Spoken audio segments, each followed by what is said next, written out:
radio. Shout it. So now, a question that I have is: you had the opportunity to work with Michelle Obama on the Healthier America project. Yes. What was that like? Oh man, that was beautiful, man, because you know she was doing the Dougie, you know what I'm saying? So that was all right. That was all right. That was all right.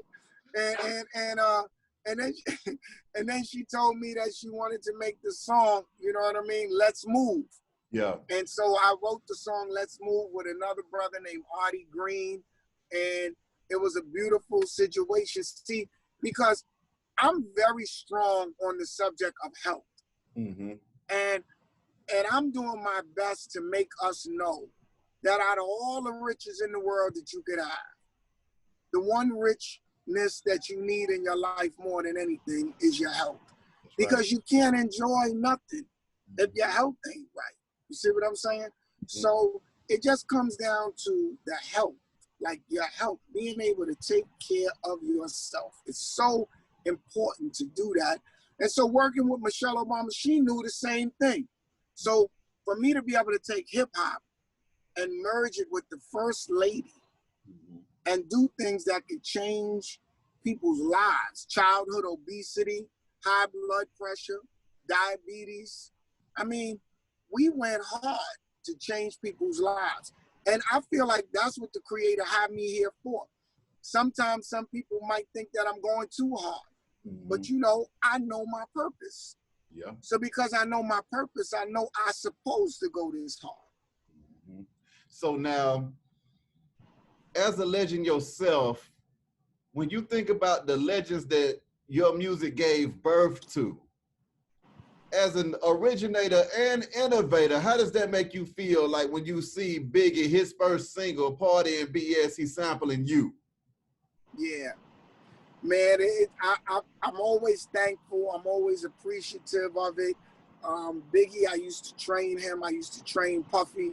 You know, I used to train so many different artists, and I'm glad that they were humble enough to let me gift them or whatever it is that the creator gave me to be able to help them, you know, take this thing and take it all over the world and help other people and other artists, you know, learn from them because Biggie inspired so many people. So when I look at Biggie, I look at how I poured into Biggie.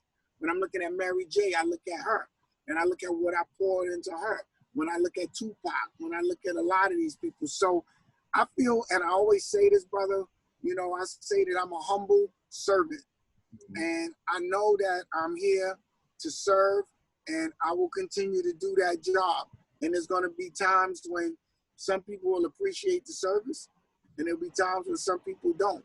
But I don't get caught up in that. I just do the service. I'm focused and I'm on my purpose. You see what I mean? So I just think that it's a blessing. I never let it go to my head. You know, a lot of things have gone on in my career. I mean, we have the third highest sampled hip hop song ever. I mean, first we have the first sampled hip hop song ever, but we have in the history of music of being sampled, Lottie Dottie is like the third highest hip hop song ever sampled. You know, I mean, you always get these little blessings that come along the way, but the key is to not let them make you believe the hype. Yeah. You see what I'm saying? You got to stay humble and stay focused because that's where the work is done. The work is not done in the hype. I'm not saying when it's a person's birthday, we're not going to sing happy birthday to you. We ain't going to let you blow out the cakes and cut it. But hey, look, after that's over, let's get back to work. You understand what I'm saying? That's right. Sometimes we get so caught up that we get so wrapped up in the celebration that we forget about the work. You know, so I try to stay true to the work, man.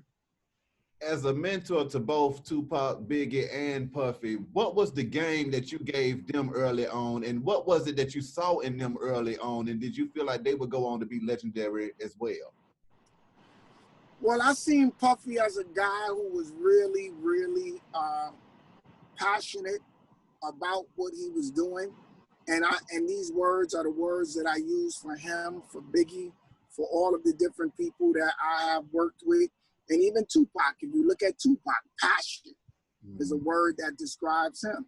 If you look at Biggie, passion is a word that describes him. The way he rhymes, you can hear it. So the one thing that's the game to it all is that once you find your passion, that's it. See, because passion makes money. Money don't make passion. You see what I'm saying? Passion makes money. Money don't make passion.